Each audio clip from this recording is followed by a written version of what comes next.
Welcome to The Explainer. Today, we're diving into what I think is a truly fascinating legal puzzle straight from the Constitutional Court of South Africa. The case is called the State versus Godfrey Baloyi, and it sits right at the intersection of two fundamental yet fiercely competing human rights. On one hand, you've got the absolute right to a fair trial, but on the other hand, you have the absolute necessity for the state to protect its most vulnerable citizens from domestic violence. It is a masterful balancing act of constitutional law, and we're going to break down exactly how the court managed to solve it. Here's a quick look at our agenda for today. We'll start with the incident and the interdict, move into the constitutional clash, discuss the scourge of domestic violence, look at a unique legal remedy, and finally, we'll see how they resolved the dilemma. All right, let's jump straight into part one, the incident and interdict in the Godfrey Baloyi case. So at the center of this whole thing are two people. Godfrey Baloyi, who is an army officer, and his wife. Following an alleged assault, she went and sought a legal interdict against him under the Prevention of Family Violence Act. As you can see mapped out here, a magistrate granted this interdict, along with a suspended arrest warrant. But just days later, Baloyi allegedly assaulted her again and actually threatened to kill her. She reported this, that suspended warrant was activated, and Baloyi was immediately brought before a magistrate for a fast-tracked inquiry. The magistrate had to weigh their conflicting stories, ultimately deciding that the matter had to be judged on a balance of probabilities. And in the end, the magistrate found Baloyi's version to be improbable and simply untrue. Now, the consequences of that magistrate's decision were severe.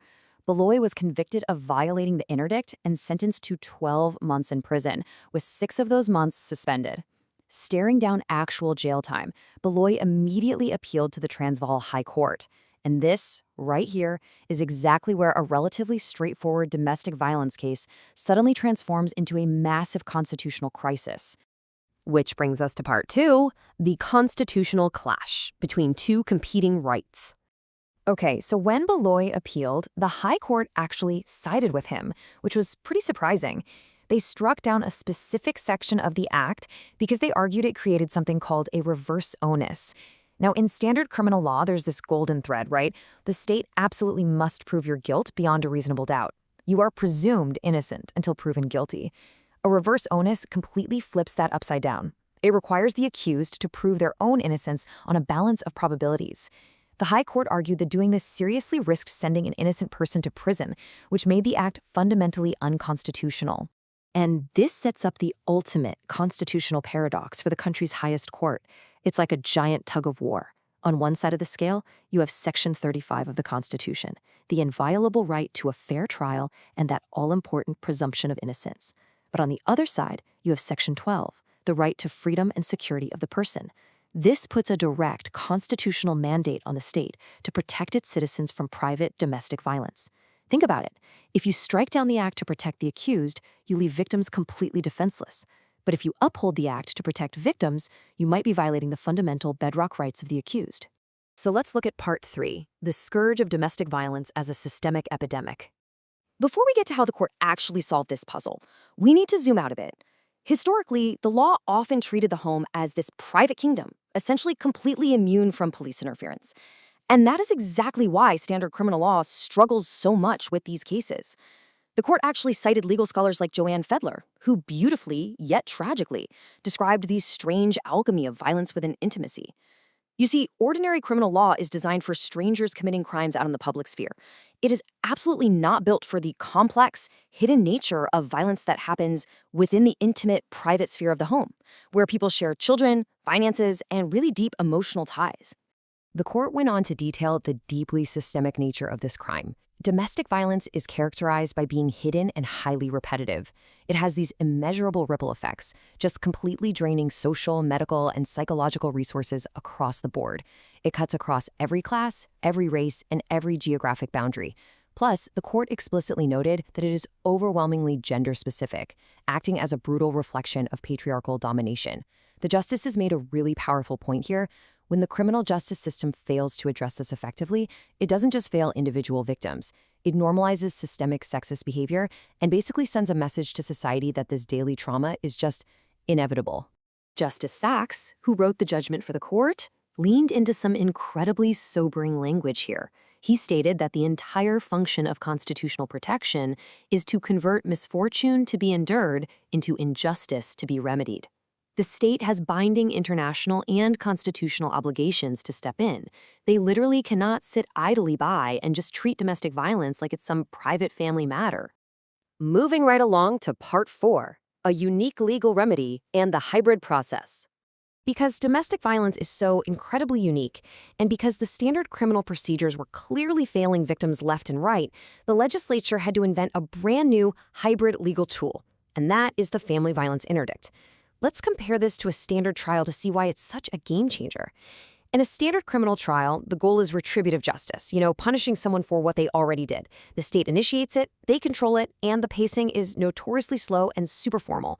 The domestic violence interdict, though, entirely different. Its primary goal is preventive justice. It's initiated by the victim, which gives them a measure of control, and crucially, the pacing is designed to be accessible, speedy, and simple. It completely bypasses all those massive procedural roadblocks of a standard trial so it can protect vulnerable people immediately. So the real takeaway here is that this interdict process isn't initially about throwing someone in a jail cell for past deeds. As the court noted, it is fundamentally about providing a breathing space to enable solutions to be found. It's about stopping the violence right now, separating the parties if needed, and offering immediate physical protection so that other legal mechanisms, like a divorce or formal criminal charges, can be safely pursued later. Finally, Part 5, resolving the dilemma and the court's ruling. Now we arrive back at the Constitutional Court's central dilemma.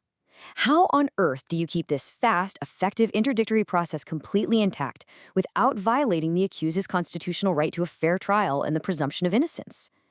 I want you to really think about this for a second. If you were the judge sitting on that constitutional court bench, how would you solve this impossible puzzle?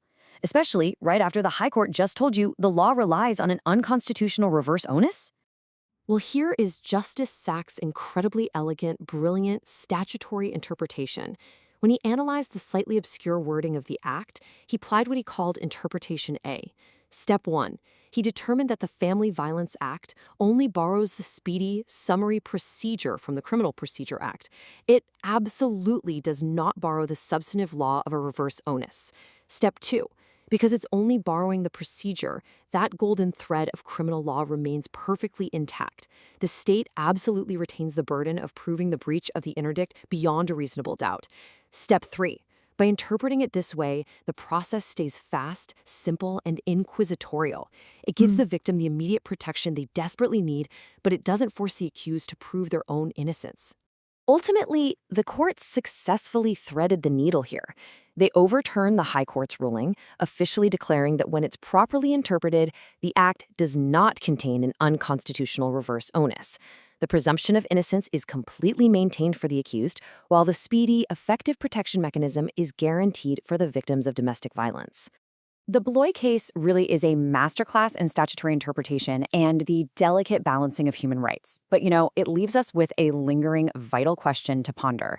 If our laws are truly meant to protect the vulnerable without sacrificing the fundamental rights of the accused, how do we continue to adapt our courts to those unseen crimes that happen behind closed doors? The scales of justice require constant, careful calibration, and as this explainer shows, the fight to balance freedom, safety, and fairness is very much an ongoing journey. Thanks so much for joining me on this deep dive, and keep questioning the systems that shape our world.